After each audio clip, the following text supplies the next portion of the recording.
Hello, everyone. My name is Dr. Yonit Arthur. You are on the Steady Coach, and it is always a celebration for me when I bring you a success story. Today's is no exception. I am excited to introduce you to Ben, who recovered from spontaneous MdDS or Malda de Barkmont syndrome after suffering from it for about a year. Now, in addition to the typical rocking, bobbing, swaying sensations that we associate with MdDS, Ben had a variety of other symptoms that we didn't touch on as much in this interview. So I thought I'd list them for you now in case any of you out there are having symptoms like these. So you know you're not alone and you can recover from these too. So, in addition to the rocking, bobbing, swaying sensations and general sense of dizziness, Ben also suffered from burning mouth syndrome for several months in the middle of this journey. He suffered from tingling and twitching. He suffered from acid reflux. He dealt with light sensitivity, head pressure, ear fullness and pressure, and he wasn't able to read for a really long time because of the eye issues and visual sensitivity that were being caused by the MdDS. Now, in addition to that, Ben also has a history of obsessive compulsive tendencies and OCD. So, Ben really has so much wisdom to share in this interview for those of you who've suffered from any of these symptoms before, and or those of you who've been dealing with different symptoms but have also dealt with OCD or general health anxiety. So I think you're going to learn a lot from Ben's story today. He has lots of pearls of wisdom for you.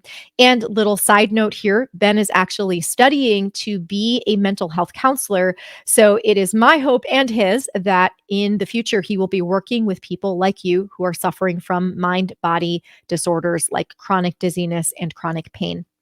Please enjoy this interview. And as always, if you like content like this, please let me know by leaving a comment, by asking a question, by liking this video, sharing it, subscribing to my channel, or if you're listening to this as a podcast, please consider leaving us a 5-star review. All of these things help me reach more people. And now on to the interview. Enjoy. All right, Ben. Hey, so good to see you.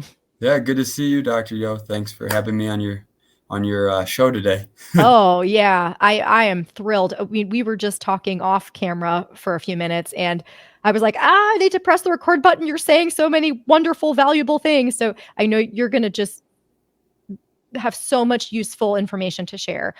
But before we get into the useful information, let's get through what got you to the useful information.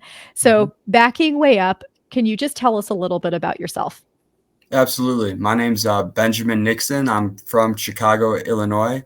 I love sports and being outside, working out. A lot of that did come to a halt during the vestibular journey. But I also want to note that I do have a history of some kind of obsessive compulsive disorder tendencies. And because of that, I decided to go down the path of becoming a clinical mental health counselor. So yeah, I'm really passionate about helping others and I've worked through a lot within myself, and now I kind of want to pass that on. But around the time that I enrolled in my master's program for psychology, it was about October. I enrolled in August, and I think I don't do the best with uncertainty. I'm going to be honest, or change. That's always been Really? Yeah. Really? Someone with obsessive compulsive tendencies doesn't do well with change? Such a surprise. I It's know. crazy. It's crazy. Let me tell you. But Yeah. so I recall in September and October, I was engaging with the material and really enjoying that aspect, but still kind of searching for community within Colorado, coming from Illinois, and also just like having this like impending doom constantly, just a heightened anxiety of as if you were, primitively being chased, but there was nothing wrong. And I kept just trying to kind of like quiet the noise, quiet the anxiety, and kind of just push it to the side. And then in October, I believe it was October 20th of 2022, I decided that I was going to go to a float tank, so a sensory deprivation tank, which this is not to scare anyone. They're great. They give you kind of like an hour or two to just float on some Epsom salt and kind of just meditate. But when I got out of the water, I started to feel like I was being pulled and swayed, like bent. Gravity shifted and changed. So at first I was like, oh, this is no big deal. Maybe I'm just like a little like sick from the water. I've had this on boats before, whatever. I got home and I was brushing my teeth, and then the room began to spin. Now, this was the only experience I've had with full vertigo. Everything else was bobbing, rocking, swaying, that kind of sensation. But full spinning, I actually crashed into my wall, dropped my toothbrush, and my ears began to ring. So I got on my hands and knees because I lived alone, and I crawled out my apartment to like hope someone would see me, and like call an ambulance or something. I was certain I was going to die at this point. And after about a minute, the spinning subsided, and I was like, oh, okay, well, I'm just going to go to bed. Like, kind of embarrassed, but like, okay. So I went back to my bed, and I was so certain in the morning this nightmare was all going to go away, and I was just going to get back to normality. As soon as my feet hit the ground around 7 a.m., it was as if my carpet turned into marshmallows or a trampoline. There was that strange sensation that people that deal with vestibular challenges understand, of just like, yeah, walking on clouds or a trampoline. And I would look at objects around the house, and they would have this like a sensation of moving. So of course, I began to get extremely nervous at this point. And I got in my car and I went on to the ENT. As soon as the car started, whoa, the symptoms got better. So that was the first thing I noticed of my specific challenges with vestibular disorders, was that when I'd get in a car, they would stop. So I drove to the urgent care, and as soon as I stopped my car and hit the brake, it was like my body was moving through the window. So the gravity just came right back. I went into the urgent care. My blood pressure was really high. My heart rate, of course, just because, I didn't know what was going on. I was nervous. And they said, oh, you likely have like a crystal we need to dislodge in your ear. Lay on this table. We'll do an Epley maneuver and you'll be good to go. I was like, sounds great. So they put me on the table and they performed the Epley maneuver, and nothing had changed. But they said it should get better, but we'll write you to a neurologist at the Boulder Community Health Hospital in Boulder, Colorado. So I had a week to wait it out, not knowing what was going on. And I just recall for that week, I would just like sit in my house and pretty much just have a nonstop panic attack 24/7. I have a background in meditation. Actually, the program I'm doing is what's known as transpersonal psychology. It incorporates kind of Eastern philosophy and contemplative mindfulness into the current Western model that I'll be licensed in as a mental health provider. But despite years of doing many retreats in Zen, these vestibular challenges caused me to not be able to even get on my cushion and meditate. Like, it was almost like I was incapable. The fear had just grown so greatly. So I got through the week, would go to class, watch my professor look like she was tipping and tilting, put my I would wear like literally my hood because I didn't want to like talk to anyone. I just wanted to get through the day. I'd go home and I would just sit on the couch. I couldn't watch TV because the light sensitivity was so bad. So I couldn't do much of anything. I got to the neurologist, checked the ears, did his stuff, did a hearing test, said the hearing test came out fine. Checked for more like, I don't know, degeneration type neurology stuff. I didn't show up for anything like that. So you're fine, good to go. Sent me on my way. So it was bad then, but I dealt with it. I'm like, I paid the tuition, given my experiences with my own OCD, I really, really wanted to work with exposure therapies and incorporate mindfulness to help in this population. So again, each day was just, I was living to get through that day, watching my teacher look so strange and like watching gravity shift and just putting my head down and pushing through. And then in December, that pushing through, I think, reached just a collapse. And one day I woke up and it got so bad, the rocking and swaying, that I actually began to bump into the walls and like could not. And I'm someone who, was working out 6 days a week, running about 20 miles a week, very active. So I got in my car and I drove to the hospital. Certain again, like that first episode, I was going to die, and still not knowing what was going on. So I got to the hospital. I ran 192 over like beyond a bad blood pressure. And if you look back in my charts, it had been perfect every single year up to that on my birthday. So I'm in the hospital. They run a CAT scan, MRI.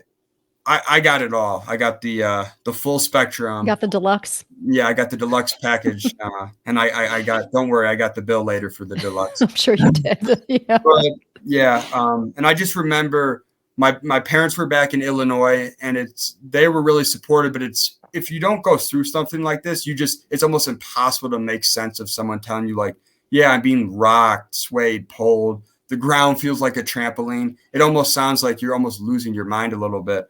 I was so blessed that my parents were supportive and understanding, because I know if I was in this situation and I didn't have the support from them to be able to go to these doctor visits and hospitals and try to figure this out, but also the support of just like understanding and empathy, I just don't think I could have got through this.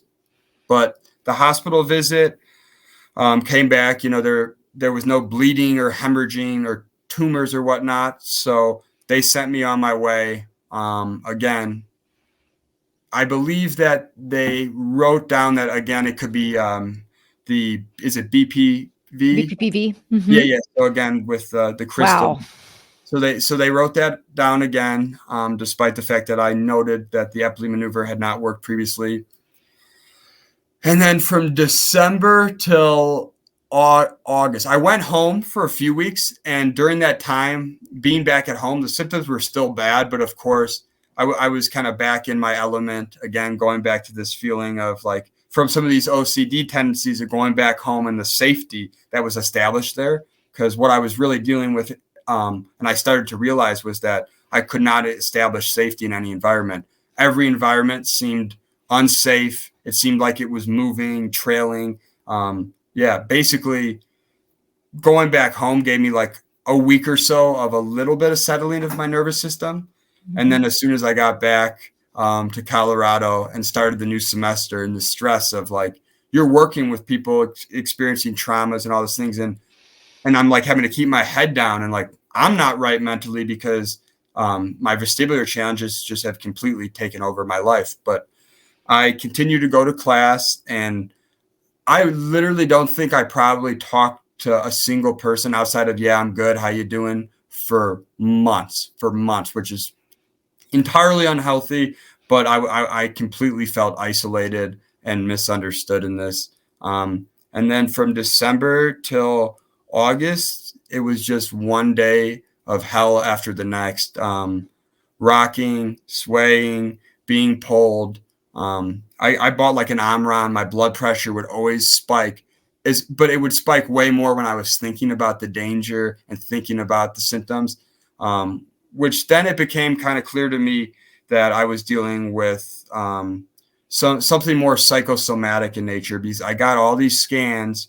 I seen all these doctors, and no one could give me answers. I tried every form online to find my symptoms. It just sent me into this like rabbit hole of fear and more fear, because unfortunately those online forums could be what I would call danger zones. You meet a lot of people that have fallen into that rabbit hole of searching for different dangers somatically. And if you search for issues and you establish that you're not safe in your body, you're not safe in your environment, more things are going to show up.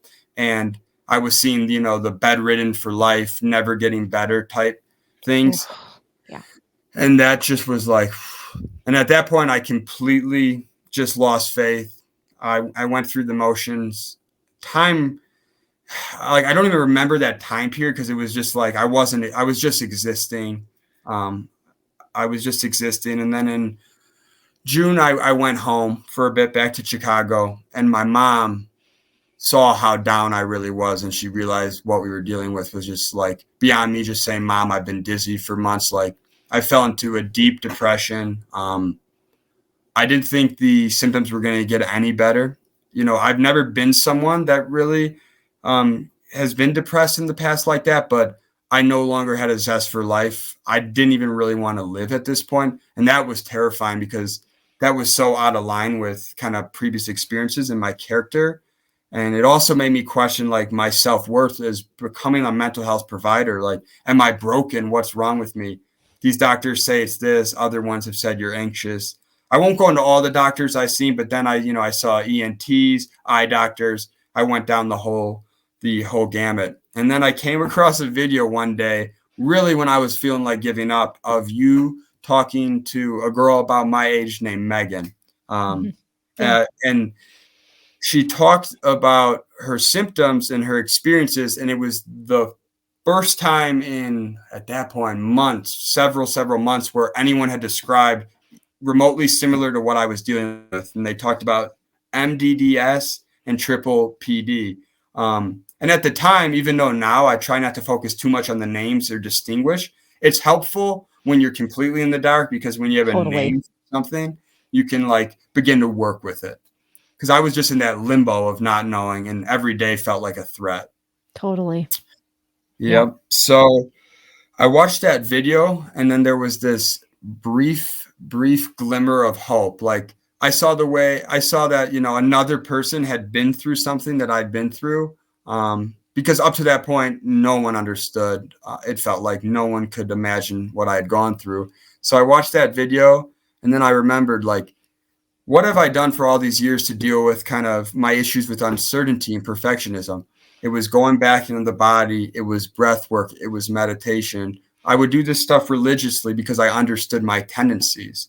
But during this process, I got so disillusioned, and I was so focused on finding what was wrong and getting a cure, that I lost sight of like all these practices that I had built up for years to, cope with the difficulties that I've been given in this lifetime. And then I got back on my cushion. I'm like, I'm going back to just breathe. I would listen to your videos where you could plug in the headphones, and I would go for like a slow walk. I was no longer so focused on like, if I'm not working out how I used to be, if I'm not who I used to be, then I don't want to live. It actually became like, wow. I started to reflect on some of my coping mechanisms and some of my behavior patterns. And I realized I have no choice but to get through this. So if I'm going to get through it, I don't want to.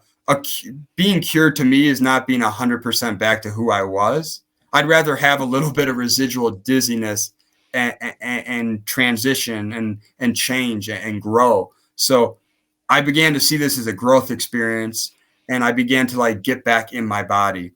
I would go to the grocery store. I would go to any environment that felt unsafe, and I would walk through the front door, and I would say, God, please make me dizzy. Make me so dizzy that I hit the floor. And I would smile, and I would walk through it. The first few times Wow. I said that, but I still didn't quite believe it. But I kept doing it. I would go to the grocery store and buy like one drink, but walk through all of Whole Foods. And I would just keep going in any environment where there was avoidance for so long. Any store with lights, anything that was moving, like I don't know, like an amusement, like rides or anything that felt unsafe. I just began to just go all in on it. And I also at this time, because I also at this time went to a vestibular clinic at the University of Chicago, and I got very lucky that that clinic had a lot of previous history and had written quite a few like peer-reviewed journals on MdDS, Maulde-Barkman syndrome. Now, going back to early on when I would drive, the symptoms would get better, which was like kind of a key aspect of MdDS for me, or a key telltale sign. But basically at the time, I didn't have a name for it or whatever. So I went to this clinic, and I met a gentleman, Dr. Churchy, Mhm. and he told me a lot of the things in which I was doing, and a lot of the things that Dr. Yo has offered myself and you guys on here about like how are you, making space and grounding? It was the first time I went into a doctor's office, and it wasn't either you have a crystal in your ear or you've lost your mind. Basically, there's nothing wrong. And so after that appointment, I decided that I would try an SNRI called Prestige. They had pretty good previous clients had previous luck with it. I was very resistant for a long time. Like, how could a mental health provider, like, how could I fall to this type of low where I need some external Wow. thing to get better? And then there was like shame, because I had previously thought like maybe there's a medication that could help, but there was like this strong refusal that if I took the medication, then I was like unworthy or weak. Again, going back to like all these years of perfectionism, of being hard on myself, and then like repressing it. I began Now when I look at it, it's like, wow, whose body wouldn't respond strongly, wouldn't have some sort of nervous system dysfunction when years and years was emotions were just repressed and pushed away, and there was just so much anger and so much fear that I didn't know how to work with. It was as if the only way I could truly learn to work with myself was if these vestibular challenges happened. So I got on the Prestige, and after like 8 to 10 weeks, I started to notice that I would let like little things roll off more. And I began to see it just as a tool. It was no longer like, am I going to have to take this forever? Am I actually cured if I take this? The cure it was not about the cure anymore. It was just about the present moment and just utilizing this time as a tool, not just to get better in terms of my vestibular challenges, but to just become a better, more empathetic person towards myself, towards my community. And then I just kind of hit the ground running. I continued to seek out every uncomfortable environment. I would go to concerts, even though my blood pressure looked like I should be in a hospital. Because I just like, I kept pushing myself past the tolerance that I had developed, because I actually developed some like agoraphobia during that year of MdDS, because no outside external environment felt safe. So I started to push that tolerance, and I started to develop friendships and relationships with people in the community. I was no longer isolating myself, but I actually felt more connected because of this experience, while prior it was just complete disconnect. So yeah, I've continued with the Prestige, and that's been helpful. I think that if someone is resistant to medication, but maybe has, but maybe it could offer them some sort of support, some sort of structure, just while they're getting through this phase of kind of overcoming that fear response. I think it's great. And if you don't want to take it, I think that's great too. I just say that because I have seen with like other people within the forums and stuff, it's really easy to think that if you take something, then you're like not cured. And again, I think this focus on 100% is not the right way to go about this. I still get some residual dizziness. I now that I look back, I had residual dizziness long before this experience. It's just that it didn't scare me. I didn't think of it as dangerous. I was like, I'd get up too fast and I'd feel a little bit of a head rush or something. So now when those vestibular symptoms come back, I just respond to them with like love. I'm like, this is telling me something. Maybe I need to slow down. Maybe I need to take a moment to just be with my body. And I take a couple breaths, and then I go on with my day. So it no longer rules my life. I'm working with the body instead of working against the body. And that's what's got me to this point of, I'd say probably 98% cured, but I'd like to say I'm 100% happy this happened to me, because if this it's the craziest thing ever, because at one point I said I literally wanted to give up. But if this didn't happen to me, I just don't think I'd have the resiliency and have developed the insight and the tools necessary to finally work through some difficult emotions from my childhood, from different points in my life that for so long I had repressed, I had run from. It was as if at this point I had no choice but to look at these things and to make these changes. Yeah. Wow.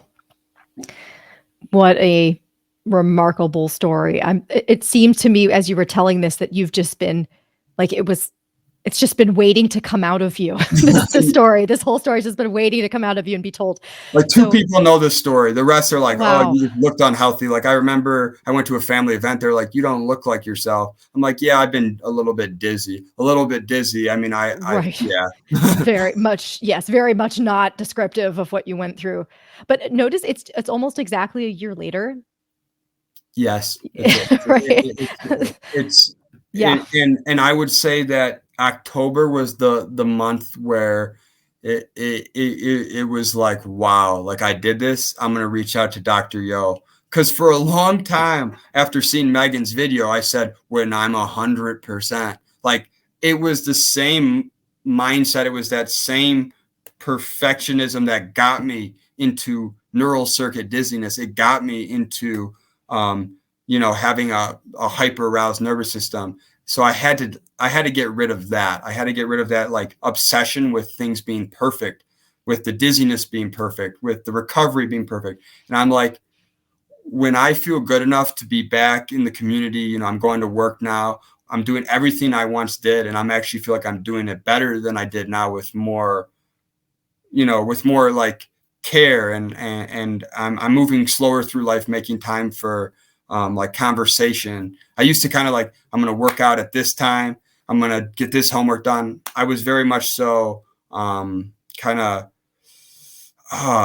yeah, my entire life was Inflexible, like inflexible. inflexible. Yeah. Yeah, very rigid. The Mhm. rigidity factor, and I've been able to really work with that and lessen that. So not only has the vestibular challenges, not only have I overcome that, but I'm feel like I'm in remission, which with like those intrusive thoughts and those repetitive patterns that for a long time I would give into because of my difficulties navigating OCD. So it's given me like And let me be clear, this. by the way, because people know I hate the word remission.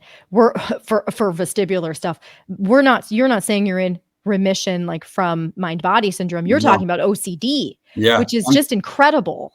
yeah, I'm talking about purely obsessional OCD, which is when you no longer manifest or act out like habitual patterns in the Mhm, external environment, but you're still getting intrusive mhm, thinking that mhm. it can make you question your character, morality. There's different ways it manifests, but no, I I am over the. There is no remission with the vestibular issues. I when they reappear, I work with them, but yeah, I'm completely cured from that because it was more of a mindset. It was more of a reaction to the danger than it was anything Wow. actually wrong with me. I'm so you touched on so many things I wanna dig into, but I just wanna say here, there are, so many people who end up with these issues who have a history of OCD and or health anxiety and or just general anxiety, and just this this this interview goes out with love to all of you, because it's certainly not only people with those kinds of backgrounds that end up with this. I see lots of people who were like like the opposite of anxious. They were just super like everything's gonna be great before this happened. But people who have that background have a really hard time because they don't, like you said, they have this background of just not feeling safe in general. So then how are they supposed to then build this foundation in which they do feel safe when like their MO has been not feeling safe. Whereas at least with people who don't have a history of anxiety, they have kind of an imprint of what it's like to feel safe because they did feel safe before. So true. It was as if my biggest fears relating to, a history of health anxiety, a history of these obsessions, these impulsions, my biggest fear manifested. We talked about this before we went on the air, but previously I felt like I was always looking for something in my environment or scanning things to be wrong as a child, like a cold, I would make it out to be something way worse or this. And I was constantly scanning. But I was in perfect health at that point. Everything I was in good health. Everything was good, but then when this came about, it was like all those fears and all those years of like running and avoidance appeared in the most horrendous, terrifying, unexplainable way, because it wasn't even possible for me to like tell someone what I was feeling because I didn't know what I was feeling. It was Right. that off-centering.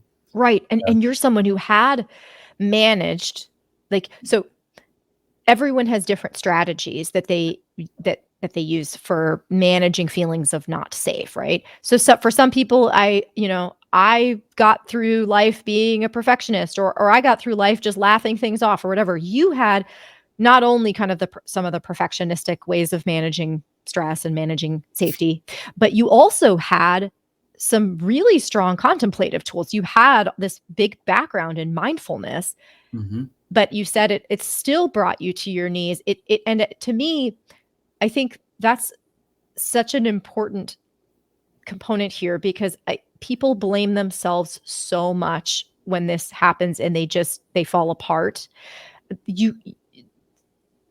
It doesn't matter what kinds of strengths you had before. It's not a failing of yours that those strategies aren't working anymore. They're just not the right strategies for this situation. So, Totally. And yeah. I wanted to make a note of that when I was talking earlier about like I had to really work with with those tendencies, and like I made that kind of clear with like this such a focus on 100%. Like, what does that even mean? Right. So what does it exactly? Dizziness is it a was an normal. illusion, like Yeah. a lot of this Yeah. was. Yeah. Yeah. And now that I'm on the outside looking in, like looking back on that, I just want to point out that if you're someone going through this and you're making time to listen to one of Dr. Yo's videos for kind of a little bit of more of a mindfulness approach, I don't think you realize like how courageous, how brave it is to go back into the body when you're feeling as unsafe as you are dealing with vestibular challenges. Like, it takes a level of courage. I had gone to like week long prior to this in the Zen lineage, week-long silent retreats. Like I was meditating about 2 hours a day up to this point, like religious. Wow. I didn't sit on that mat for 8 months. Couldn't do it. Like I couldn't even go near whatever those sensations were. And so I just want to make that clear that it's the most important thing you can do is to reestablish safety, is to work with these sensations, to feel them and then touch them and go. Don't react as if everything is dangerous. Just feel them and allow them to be. But it's so much easier said than done. But a contemplative lens to dealing with this, when it's not going to show up on a scan, no doctor's going to be able to pat you on the back and say, well, I got the cure for you. It's a practice of everydayness. And with that practice, there needs to be some sort of mindful practice. There needs to be grounding, because the safety won't be reestablished until you go in there and you do the dirty work. Yeah. Yes. Oh, wow. So beautifully stated. So, and for those, again, we have a wide audience. Probably most people who are watching this have heard at least some of my stuff before, so they have some idea of what you're talking about. But I'm going to translate this for people who are newer. Yeah. So, what Ben is talking about is your instinct is going to be to try to distract yourself and try to like get away from the symptoms, which is the most natural and appropriate response. So you're not doing anything wrong by doing that. That's just how, of course, your brain's job is to try to make you go away from things that don't feel pleasant. We know this. But what Ben is saying here is that in order to recover, one of the big steps is being able to actually not just face the symptoms, but face them. Even initially, it may not look quite with acceptance, but with some amount of neutrality, even being willing to sit with the sensations with a little bit of neutrality. And for those of you who have no idea how to do this, this is what I do in the somatic tracking exercises that you referenced. Those Yeah. videos were fantastic. I remember I went from walking, listening to them, to then I got on a bike. And then I remember this summer I was running, and I was a big runner. And after I would stop running for a little bit, like the symptoms would get a little worse, but then I just kept pushing through. And yeah, I want to make that clear too. Then neutrality is, you don't have to accept the dizziness, and like in my case, which we'll get to, other psychosomatic symptoms popped up as soon as the dizziness got better. Yes. But you don't Yes, have to they do. accept them as a life sentence, but in the present moment, you just got to be with them and feel them, Yes. and not respond to them with fear or with a danger response, or else it's just gonna Right. increase the response because the body's just trying to protect you. Um, so like a big thing for me was like I was angry at my body. I was like, what is wrong? Like angry, like there was nearly like a hatred for what I was feeling. And now looking back, I'm like, oh, I want to like hold that part of me and hold that because I know the body was just responding in this like primitive way of like, yeah, you are no longer safe, so we are gonna let you know you're not safe. Yes, brilliant. Just brilliant. Yeah, and this is just such an important point. I'm going to repeat it. When we say acceptance, um, we don't mean accepting a lifelong sentence. Never And said that, ever. right, right, Never. it's not that. We're saying in the present moment. And another way to think about this, a lot of the suffering that you're feeling right now, a lot of the suffering, of course, is you just feel absolutely miserable. Like your body just feels absolutely miserable. But there's so much more suffering in the story you're telling yourself about what it's going to do tomorrow and what it's going to do the next day and what this means about your past and what this means about your future and what it means about you. So again, getting back into your body, Ben, which was kind of your second point, not just tracking, but also getting back into your body. It's an opportunity for you to get yourself out of your story and just say, okay, here is where I am right now. Can I just be with right now? Drop the story for a few minutes because the story is also the source of a lot of danger. Yeah, Right? the it was never really even about what I was presently feeling. That was bad, but it was always, well, what if it gets worse? And I would especially notice that Mm. I would especially notice that hyper response with some of the vestibular headaches I would get of when the headache wouldn't be there. I was like, I wonder where the headache is. Boom! It was like clockwork, and that's when I began to realize, okay, like yeah, this isn't going to show up on a scan. Like this is very much so deeply related to unconscious beliefs and these patterns that I've developed over time. But that was so crazy to me that like as soon as these symptoms would go away, I'd have this little thought of like, I didn't want them back. That was my biggest fear. But I would be like, where are they? Like, because they became familiar. The suffering was more familiar than what lied on the other side, which was an opportunity to grow, which was an opportunity to overcome so many things that hindered me long before the dizziness, long before. Wow. So when you encountered my work and you encountered Megan, then you started watching some of the videos. eh, Thankfully, again, you have this background in mindfulness. You're Mhm. studying obviously mental health. So do you think it clicked more quickly for you than it might for the average person? Did you accept it relatively quickly or was it still a little bit of a grind to try to reconcile? That's such a good question. I think that I may have been able to kind of like read between the lines with some of the things you had been offering, especially like when I love that video when you brought on, was it Dan Yeah. from Mhm. yeah, he does such a fantastic job with chronic pain, He does. which works very similarly of just like yeah, with these psychosomatic issues. So I had some understanding there. I had previously read John Sarnos and that work with back pain. I'd always been fascinated with my chronic pain in my neck from like a whiplash injury when I was young. And this was like my first real trauma, was this injury. And even after like recovering from it, it was pretty severe concussion. It was like traumatizing in a different way because it was like like from an obsessive compulsive disorder standpoint. After that day, I always thought like there was something wrong with like my brain or my neck. And for many years, that was my main focus. Like my neck hurts. As soon as the vestibular issue started, the neck pain went away because the vestibular challenges were more apparent, more extreme. So it's like I moved from one strange, medically unexplained symptom to the next. It's just this time it was visible to other people because I actually was having trouble nearly walking at times.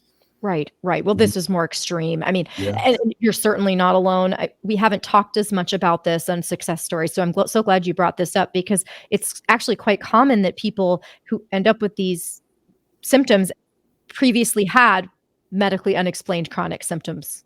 Not everyone, but many of them, and often they were just a lot milder. This stuff just knocks you on your butt. I mean, just the Oh my God. dizziness is, you cannot ignore it. Neck pain, you might find ways of working around it. You are not going to find ways of working around dizziness. You're just not. It's Yeah. just, it's going to put you on your butt. I wanted to say, yes. So just to the audience, everything. So despite, pretty much being completely free of these, the rocking, the swaying, the bobbing, the marshmallow falling through the ground, I went to Las Vegas to challenge the triggers. Now, Yeah. I don't recommend that. That was not fun. I don't like the smoky casinos, Yeah. but that was like the ultimate test. That was in April. And then after that, the symptoms got a little worse and then they got better. That was like, I went to Las Vegas with a friend and I was in the back of my mind, I'm like, this is what I would have told myself in the throes of this was the worst place on earth I could go with vertigo. So I went to Las Vegas, Nice. which was a testament to just the fear was no longer there. And when the fear was gone, even the symptoms, if they were there, they didn't bother me as much. I still deal with the headaches that popped up, and they popped up right around when the vertigo began to subside. Pretty much every day I've tried, the Botox treatments. I've tried everything.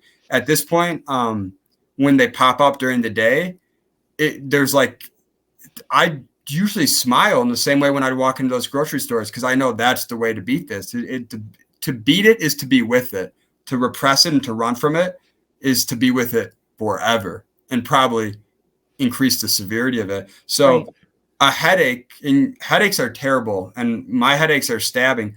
I'd rather have headaches all day long for the rest of my life than to feel like a half hour of that trampoline polling. I mean, within that was a depersonalization, even that was just Sure. looking at my hands at times and being like, just a feeling of not being real. It was, yeah, no. Yeah, they're Yeah. wild. They are wild. But as you said, not to say that anyone watching right now is going to be in this place, because I know, No. especially if you're new to the symptoms, it's we are not saying, oh, they're a good thing. Just be thinking. No, we're not saying that, but they are a thing that's going to make you do things differently, and you have an opportunity to do things differently in a way that's actually quite valuable and growth oriented and motivating, and can lead you not just to recovery from the symptoms, but actually living just a more peaceful life afterwards too.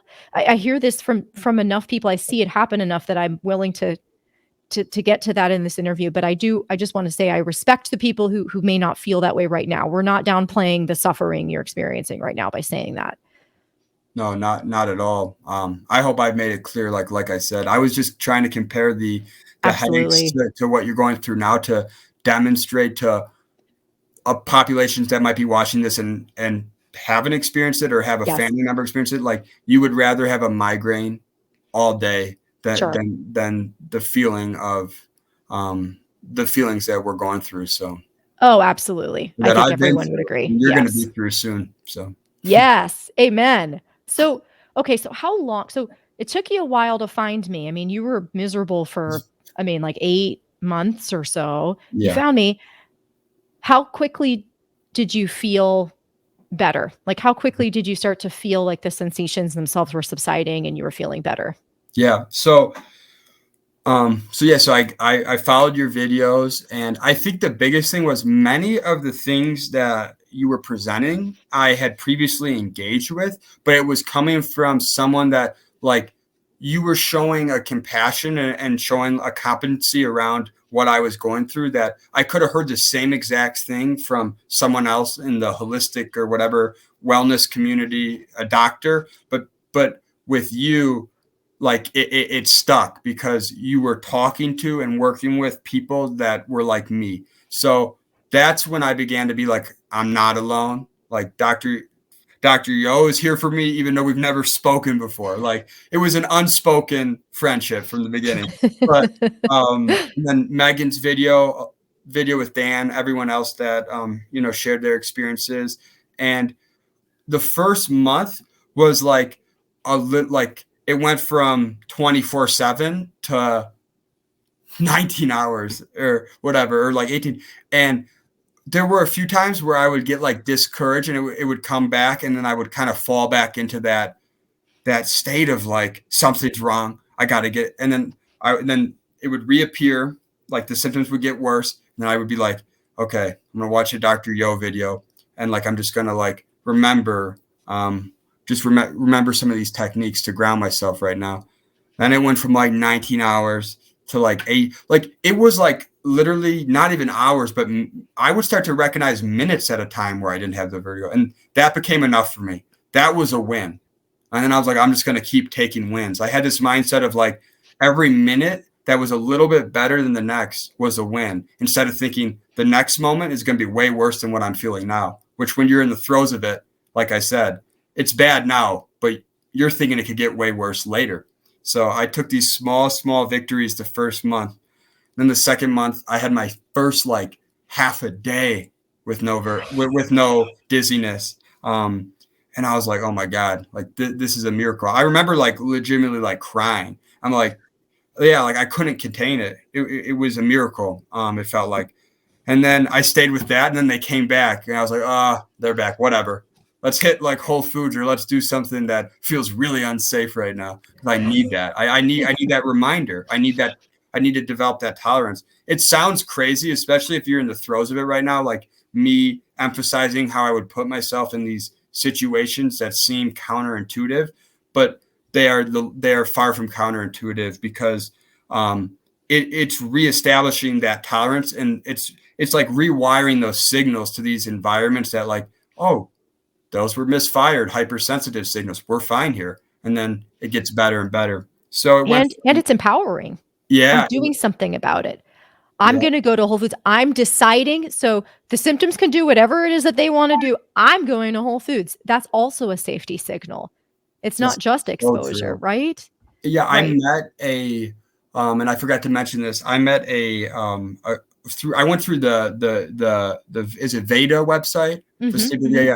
Yeah. And there was a local provider, and she was like the sole person that had worked with MdDS and triple PD. And her name was Effie.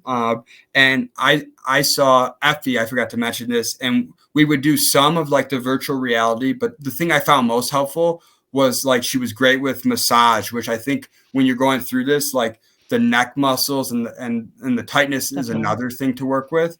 But the biggest thing she told me is like, she pointed at me on day one when I went in there, and she's like, you are in the driver's seat. Like you have the wheel. Up into that point, I was strapped in the back seat, just like life's just going to get worse and worse. And I think that's such an important message, that when you put yourself in control, the symptoms can come with you.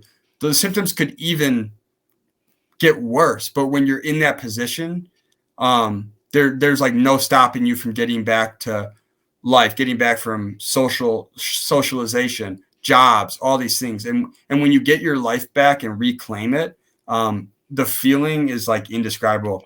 When I felt I could send you a message like, all right, let's shoot this video, it was like me watching the you and Megan video was someone who thought that I was going to stay in my mom's basement, and like, and my life was over. Wow. Wow. And I want to also point out that you are describing this process of coming back to life in parallel with symptom recovery. And I think this is something where an area where people sometimes go a little astray. They're like, okay, when I get to a certain point, I'm going to start doing this again. It's gonna stink. You're gonna go and you're gonna feel maybe like just lots of symptoms, and you're just gonna feel awful. You don't want to wait to go do those things. You're trying to, as like you said, rewire your brain around those situations as much as you can. And Yeah. obviously, Don't let's be don't realistic. You're not yeah, right. don't drive yourself mad over it, but Right. slow step. Like let's say with the gym, you maybe used to run or work out all the time, but now go in there and do 20 minutes of push up and a few pull ups, and just say, I took a win today. And like that mindset of just having a positive mindset and not responding as if every day is doom and gloom, you're going to start to like ride that. It has a cumulative effect, your emotions do. And you start to ride those, like that confidence. And because the biggest thing for me was like my mom saw it, like my confidence was crushed. Like I felt like just like a shell of a person. I would go up and like eat my lunch. I'm fine. Go downstairs and like I couldn't even watch TV because I was sensitive to light. So I felt like that was just like stopped time. It was just time of like not existing Yeah. but not living. Yeah. Yeah. Wow. So it sounds like a lot of the practical steps you took, okay, a couple of these. Yeah. The practical steps you took were related to exposure, not just exposure, but building like empowerment, feeling more agency, more safety, uh, seeing seeing the symptoms as something to challenge, bring it on, smiling at them rather than being afraid of them, being willing to experience them, going back into your body. So I think I've covered a lot of the tools we've already talked about. Now there's you've also described this process of change that's happened, and to me that implies that there's more than just behavioral stuff going on here. So of course you were doing all of those things, but how has this changed how you relate to yourself? Like that's kind of a deeper Hmm. a deeper component of your recovery. Yeah, I really appreciate that. And on this question, when you talked about how people get like really, I'd use the word hyper focused on like, well, when I'm 100%. Prior to ever having dealt with this, I remember like I was very structured and did so bad with uncertainty that like, okay, like I'm going to work out at this time. And then it became like, I'm going to have this much protein when I got into work. And it was like this constant rigidity and focus. And I think that I brought that same mindset into the recovery process of like, when I was writing myself off from a true recovery with like this like I fell into it's easy to fall into a self-victimization mode. And that's not to say that you are kind of a victim in this because this is terrible, but you gotta like find a way to just be easy on yourself and to like not I guess what I'm trying to say is now I think the biggest thing for me is that I've let go of the rigidity factor that had trailed me my entire life of like, I need to do this at this time. Even feel like I need to do things for other people. Like I'm very much family oriented to the like to my entire family and the wider family. I think a lot of people are like us. My mom's the same way. And she gets that back stuff now and structurally it's fine. So I've been throwing her some of the videos and whatnot. But it's true that like it's true that I kind of had a personality and I kind of could see now looking back that a lot of the ways in which I coped were very much so intertwined with other people I've either read from or watched in this community. And for the ones like myself that have overcome it, I think we've all have this like similar feeling of like letting go of control on a lot of things in our lives. Not to say you just like completely bypass your responsibilities, Sure. but that you're more patient with yourself and you you let things kind of run their course, if you will. I think that's the biggest thing, and you learn that with the contemplative practices you provide. It's to feel things, but it's not to latch onto those emotions or those sensations because our emotions and sensations shift and change throughout the day. It's very easy to get caught up in that one danger response, but what about all the other time you might have spent doing something, to better yourself? So self-improvement, acceptance, and the biggest thing is letting go of control and making time for myself. I can't always do this for someone else. You got to put yourself first during this recovery process. You might even not be able to work full time or do these things. And to the people that have no choice but to work full time, or to I send my heart out to you because just going to school for me was like next to impossible. Yeah, absolutely. Yeah. So everything that you just described just sounds, I mean, the word that just came to my mind or the term that came to my mind is post traumatic growth. Mhm. Um, right? Yeah, it just seems like it's what happens when someone gets hit by something that really knocks him or her down, and then it becomes a really valuable learning experience. Again, not to say that anyone should feel that this is fair or just, that they need to have this experience, but this is what you're describing in Yeah. your own growth. Yeah. Yeah. Yeah. It's not that you like, yeah, I'm not trying to say that like because of your coping mechanism previously, this is what's going to happen. Like you did this wrong. Sure. No, none of that. I'm just saying that when you begin to reflect and you begin to kind of take an introspective lens to maybe some like, previous experiences and you kind of recollect that, you begin to be able to pick up the pieces and make sense of the vestibular puzzle is to healing is of a complexity that's like uncanny to anything else, especially because I've dealt with chronic pain and that's difficult. But yeah, there's a complexity to it that you need to kind of go back to move forward with it. You can't just like hyper respond to every sensation and just get in that, because when you're in that like fight and flee response, I did that for 8 months and it's no way to live. Right. And there's no healing in it because you have to feel these things and work with these things to go through. It's the opposite of what the primitive body might feel like at the time. Like avoidance feels, oh my God, that felt the safest. Right. Totally. But it's quite the opposite, because by doing the opposite, we begin to teach ourselves that we're okay and that We're okay. Yeah. Yes. Yes. So I kind of derailed us a little bit when you were talking about the ups and downs, and I want to revisit that because I think that's really the hardest part of this process for people. It'll often go like exactly the way that you discussed. People get no answers. They find my stuff. There's a spark of hope.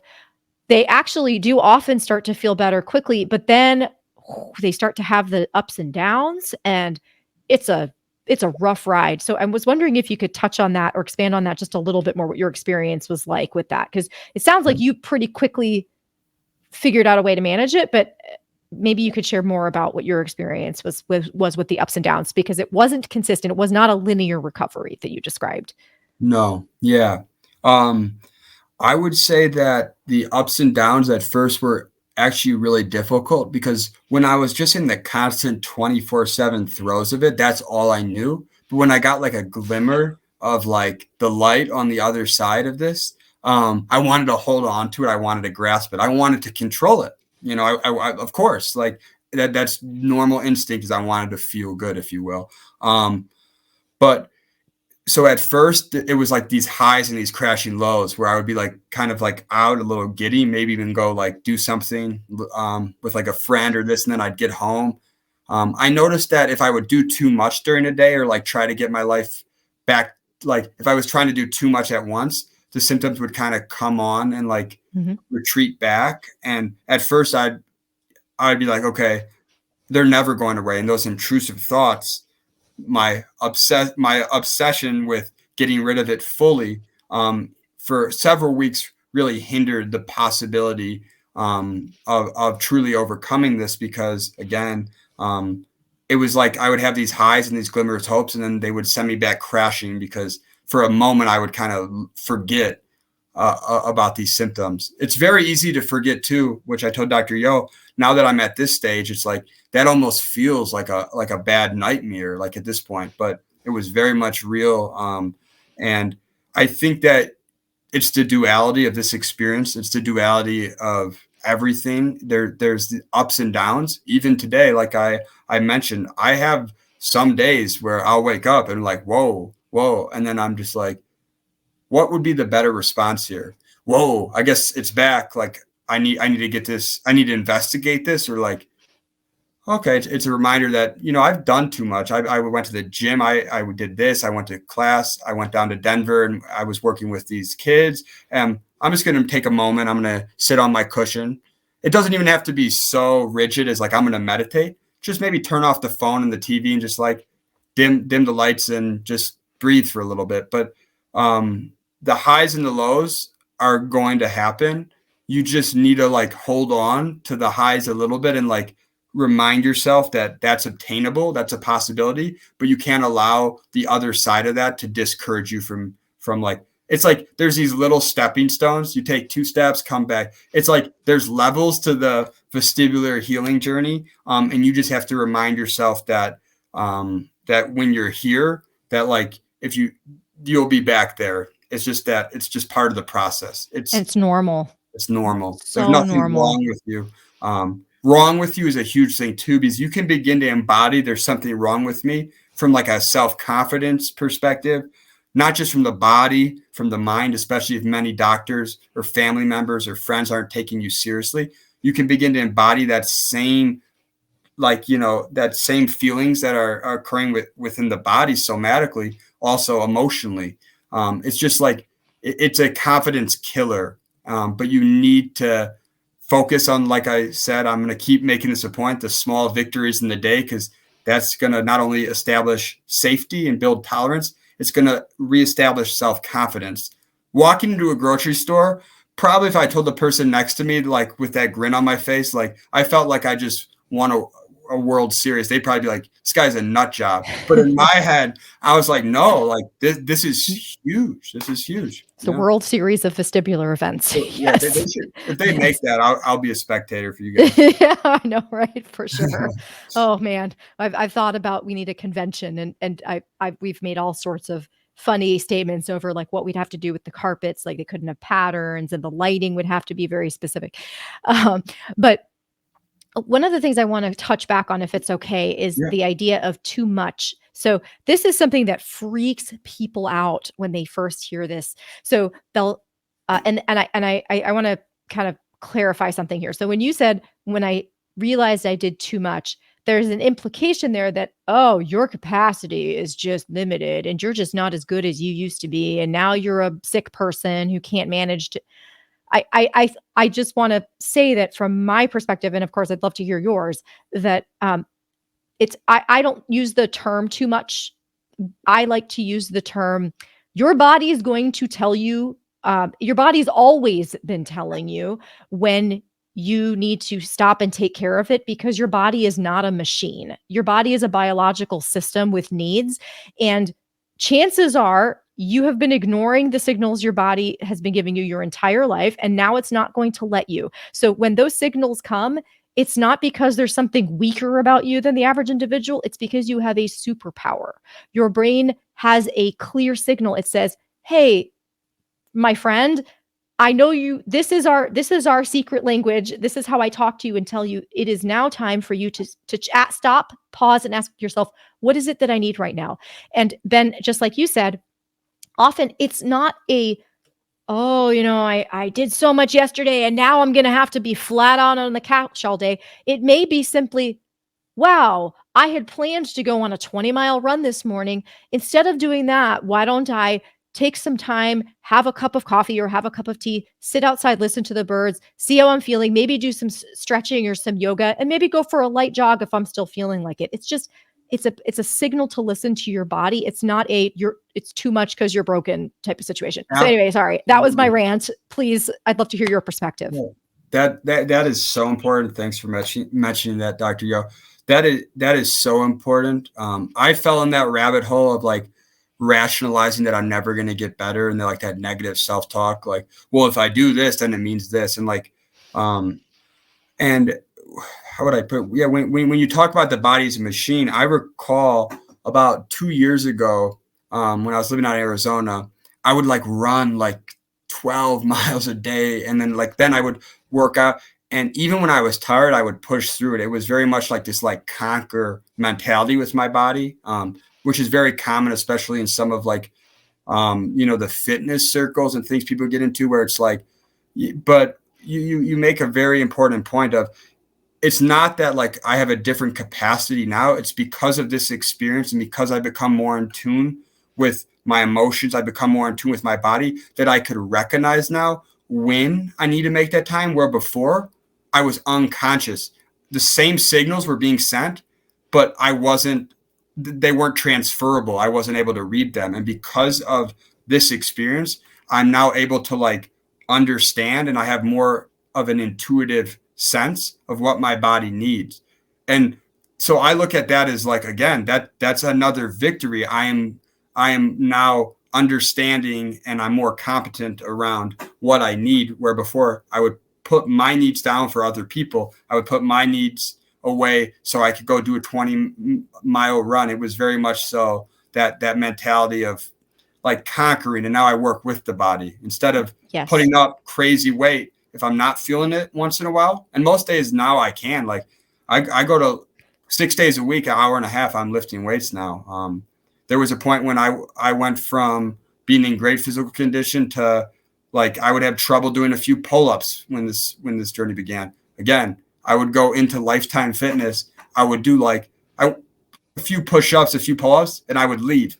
And to me, I just ran a marathon. And it was again, and that's the thing. So it's that you're more in tune, you're more tapped into what you need. It's not a sign of that you no longer have a capacity or that you're broken. Right. You need to let those intrusions go, because that's the fear response manifesting as some sort of voice in your head of like trying to put limitations on what's safe, what you can do, what you can be.